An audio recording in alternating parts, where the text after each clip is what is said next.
আমি কি পচা পণ্য অ্যাডভার্টাইজ করে করে বাজারে বিক্রি করা? সন্তানই জন্ম দাও নাই, সন্তানের বাবা হতে চাও কেন? জামাত হচ্ছে লাউ গাছ আর কুমড়া গাছ। ওই গোষ্ঠী নির্বাচনী মাঠে নেমেছে, বাংলাদেশের মানুষের কাছে ভোট চায়, বাংলাদেশের রাজত্ব করতে চায়। সন্তানই জন্ম দাও নাই, সন্তানের বাবা হতে চাও কেন? আগে সন্তানের বাবা হতে গেলে সন্তান জন্ম দিতে হবে, তারপরেই বাবা ডাক শুনবে। তুমি তো বাংলাদেশই চাও নাই, তাহলে সেই বাংলাদেশের মসনদে তুমি কেন বস? জামাতের মধ্যে খুঁজে খুঁজে দেখবেন কোটি কোটি মুক্তিযোদ্ধা আছে। কি আছে? কি না, একটাও খুঁজে পাওয়া যাবে না। ওদের মধ্যে খুঁজে পাওয়া যাবে রাজাকার, দেশদ্রোহী রাজাকার, যারা আমাদের টাকার কেনা বন্দুক, আমাদের টাকার কেনা গুলি হাতে নিয়ে আমাদের সন্তানদের বুক তাক করে গুলি করেছে। এতটুকুনো বুক কাঁপেনি।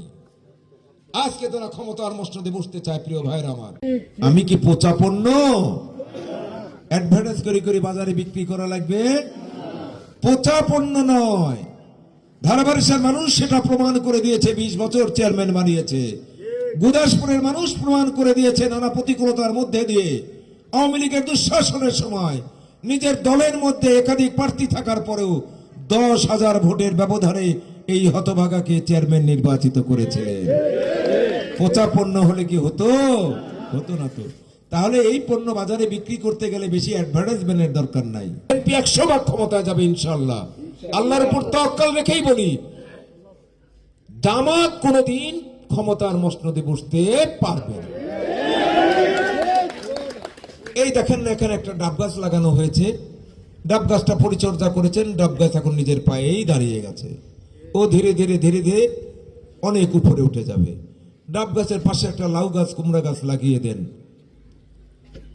যত পরিচর্যায় করেন, লাউ গাছ আর কুমড়া গাছ মালিককে বলবে, মালিক একটা জানলা করে দাও।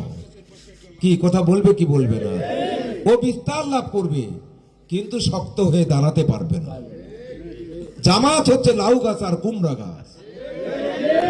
আওয়ামী লীগের সঙ্গে হাত মিলিয়ে হয় সংসদে যাবে, আর না হলে বিএনপির সঙ্গে হাত মিলিয়ে সংসদে যেতে হবে। 91 সালে নির্বাচনে জামাত যে কটা সিট পেয়েছিল, 4 দলীয় ঐক্য জোট করেছিল। না, 91 সালে না, 2001 সালে বিএনপির সঙ্গে জোটবদ্ধ করে তারা কিছু সিট নিয়েছিল। ওরা যদি একা একা নির্বাচন করে তাহলে 2-1টা আসন পেতে পারে, 2-1টা আসন পেতে পারে, কিন্তু সরকার গঠন করতে পারবে না। শতভাগ গ্যারান্টি, আমি চ্যালেঞ্জ করে বলতে পারি। ওরা লাউ গাছ আর কুমড়া গাছ লত্রায় লত্রায় 100 হাত 200 হাত যেতে পারবে, কিন্তু মাথা উঁচু করে দাঁড়াতে পারবে।